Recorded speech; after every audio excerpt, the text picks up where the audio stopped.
Hey y'all, thanks for stopping by. So, for this episode of Men's Help Monday, we're going to talk about the friend zone and why that's kind of self destructive for you and the relationships that you're trying to have. Now, I know there are some of you who are watching this who probably have said that you've been friend zoned, or even that every relationship you've tried to have has ended up with you in the friend zone. But hear me out because I think by the end of this, you might change your mind. So, first of all, the whole reason I'm making this video is because of a Twitter post that I made of a meme. The meme started as a Facebook post of two people posing together, and the comment is the guy in the picture saying, "We look so much like a couple here." And the girl replies and says, "A couple of besties." Now, this meme was a Stardew Valley sort of post where the people in the picture were Clint, the blacksmith, and Emily, the blue haired artisan. She has the heart event where she like trips out in her bedroom and does the dance. And there were comments of people talking about being put in the friend zone and stuff like that. And the context of that meme, like especially with it being Clint and Emily from Stardew Valley, kind of made me want to make this because from what I've played of Stardew Valley and the relationship between Clint and Emily, Clint never really said anything directly to her about how he was feeling. You know, he was always very shy and reserved and was never direct about what he felt. So if you don't do that to the people in your life, you can't be mad if they don't reciprocate things. You can't say you were put in a friend zone by somebody because to them that's what you want. You know? Like if someone talked to you every day, you know, like had pleasant conversation with you, but nothing beyond that, would you think that they're like after anything more than just being your friend? So what's the problem? You know? Like you can't be mad at somebody for not being able to read your mind.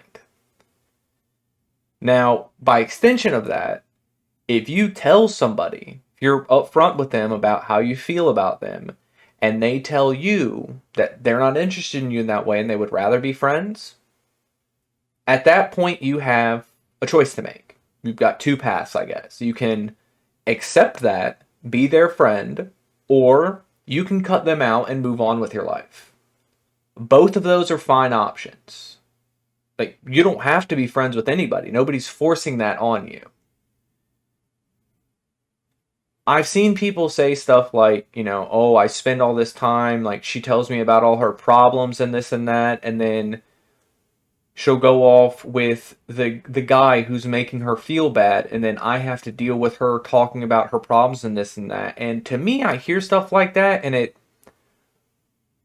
one, if, that seems like a one-sided friendship. You know, if you had a guy friend who was doing that to you, say you know, pulled him out of depression, you talked him through his problems, maybe you've helped him around his house with, yard work, housework, anything like that. But when you try to get the same kind of support, they're always busy, they can't help you, or they throw it back to conversations about themselves. Would you still be friends with them? So what's the difference? Like, you can make the choice to not be friends with somebody. Just because it's a girl doesn't make any difference. Choose your friends better. Like, I don't know what you want from that. What I would say to you is examine what you mean by the friend zone, because it sounds like you're putting that person into a separate category of friend. Like, you have your own zone that you don't realize because you don't want friendship from these people, right? Like, you want to have sex with them. What do you want after that? I have no idea, but that's your primary goal. Essentially, what you've done is you've put them in the fuck zone, which is worse than the friend zone. Like, you have no interest in their needs and their wants. It's about what you want from them. I want you to really think about that the next time you talk about somebody putting you in a friend zone. Like, is it so bad that they want to be your friend? Or is it because you want more from them than they're willing to give you? And if that's the case, why do you stay talking to them? Like, if you feel like you're being taken advantage of, you can leave. Like, that's the best part about being friends with somebody. There's no commitment. You can just walk away, and it's totally fine, and no one's going to be mad at you. And if somebody is, who cares? It's your life. Like, you need to focus on what makes you happy. And clearly, some of these people aren't making you happy, so you should find new people. I think with a lot of young guys, it's a matter of just saying what you feel. You know, be direct with people. And if somebody doesn't reciprocate, that's fine. You know? I always hear this, oh, the worst they can say is no, and like that's not the worst people can say. Like people can be really mean and nasty. I'm not going to deny that. But once they get that done, you can move on. You know, you can try again. Lick your wounds, do it again another day. And yeah, it sucks when it's someone you're really, like, you really want to have a relationship with and they don't want that from you. But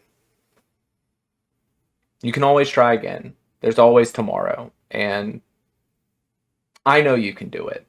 And I know you'll end up with someone you really want to be with. But, you know, to sum all this up, don't be mad when someone wants to be your friend. And don't be afraid to cut people out if they're bad friends. And maybe you should re-examine your relationships because you might be the bad friend sometimes. And you should try and fix that if you can. But, you know, until next time, y'all try to have a good day.